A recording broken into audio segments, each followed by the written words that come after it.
5:30 बजे ऑफिस खत्म होने के बाद मैं सीधा घर नहीं गया था, क्योंकि मुझे मेरे दोस्त अमित का फोन आया था, जिसने मुझे राजा रानी वड़ा पाव की शॉप के सामने मलाड में रुकने के लिए कहा था। उसे कुछ शॉपिंग करनी थी, इसलिए उसने कहा था, तुम रुकना, हम साथ में चलेंगे। हम दोनों हमेशा एक साथ की शॉपिंग करने जाते थे। उस शॉप के पास पार्किंग के लिए रेलिंग के कुछ लोहे के एंगल लगाए हुए थे। मैं उन्हीं पर चढ़कर बैठ गया और अपने दोस्त का इंतजार करने लगा।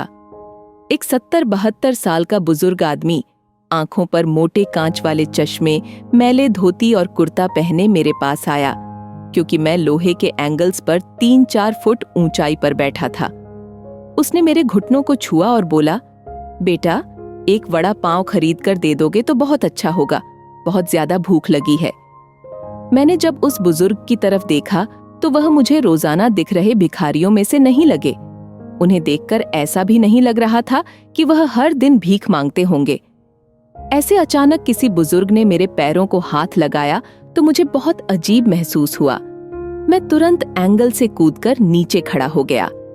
मैंने अपनी जेब में हाथ डाला और 50 रुपए निकालकर उस बुजुर्ग को देते हुए कहा, अंकल, आपको भूख लगी है तो यह लीजिए 50 रुपए, कुछ खा लीजिए।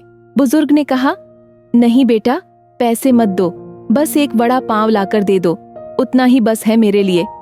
ठीक है, मैं लाकर देता हूँ, आप यहीं बैठिए। कहकर मैं राजा रानी वड़ा पाव की दुकान में गया और एक वड़ा पाव खरीद कर लाया और बुजुर्ग को खाने के लिए दिया। बुजुर्ग नीचे बैठकर वड़ा पाव खाने लगे। मेरी तरफ देखकर वह बोले, ऊपर मत बैठो, गिर जाओगे, यहाँ बैठो मेरे पास, कोई साथ बैठेगा तो मुझे भी 2 निवाले अच्छे से खा जाएंगे। मैं उनका कहना टाल नहीं पाया और उनके साथ ही बैठ गया। फिर मैंने ऐसे ही उनसे सवाल करना शुरू किया, कहाँ से आए हैं, कहाँ जाएंगे, किससे मिलने आए हैं, वगैरह वगैरह। बुजुर्ग ने कहा, मैं नागपुर से आया हूँ, एक छोटे से गांव में रहता हूँ। यहाँ मुंबई में मेरा तुम्हारी उम्र का एक बेटा है, एक बड़ी कंपनी में इंजीनियर है, उससे मिलने आया हूँ। 2 साल पहले उसकी शादी हुई, लव मैरिज। बहू पढ़ी लिखी है, नए विचारों वाली।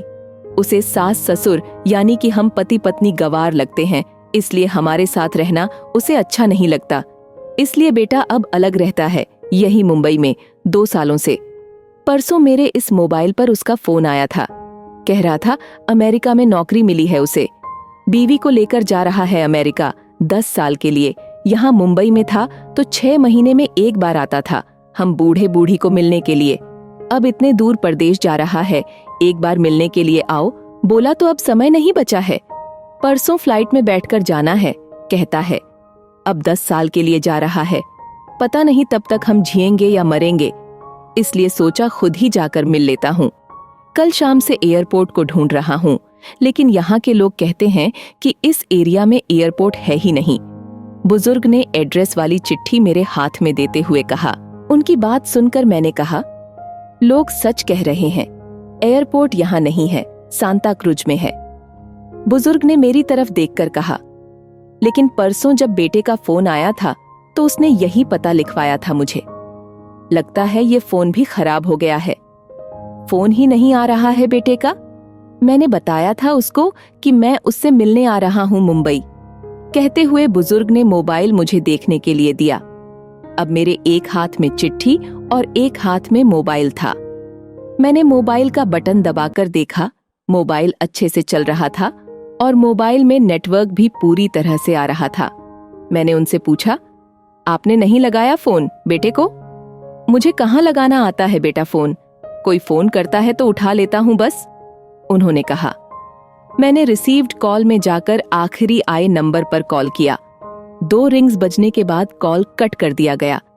फिर मैंने एड्रेस की चिट्ठी खोलकर देखी। उसमें जहां हम बैठे थे वहीं का एड्रेस था, यानी कि जानबूझकर गलत एड्रेस दिया गया था। मैं समझ चुका था कि गलत पता देकर लड़का अपने माँ बाप को टाल रहा था और अब वह उनका फोन भी नहीं उठा रहा था। मुझे यह भी मालूम पड़ चुका था कि वह जिस प्लेन में सवार हो चुका था वह प्लेन कभी भी उनके माँ बाप की दिशा में उड़ने वाला नहीं था। तब तक मेरा दोस्त वहां आ गया और बोला, चलो शॉपिंग करने चलते हैं।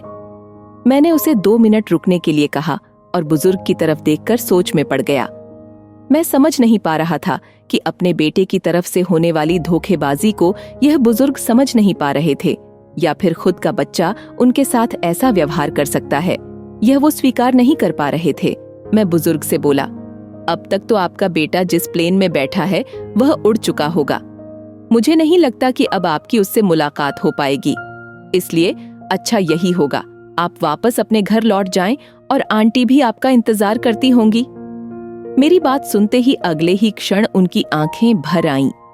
आंसू भरी आंखों से वह मेरी तरफ देखने लगे।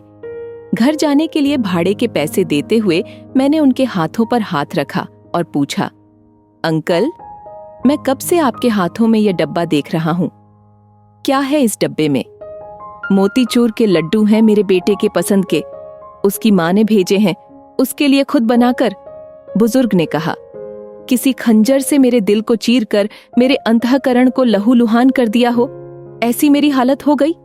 मैं निशब्द होकर बुजुर्ग की तरफ देखता रहा और वहीं बैठा रहा। ये भाई चलना, देर हो रही है। मेरे दोस्त की आवाज कानों में पड़ी तो मैं होश में आया और ऐसे ही उस भीड़ में उसके पीछे पीछे चलने लगा। घर पहुंचकर आधी रात तक मैं सो नहीं पाया। रह रहकर एक ही सवाल मेरे मन में उठ रहा था। एक वड़ा पाव की भीख मांगने वाला वह बेचारा आदमी भूख से बेहाल होने के बावजूद भी अपने साथ लाए उन मोतीचूर के लड्डुओं में से एक लड्डू खुद नहीं खा सकता था क्या? अपने बेटे से इतना प्यार।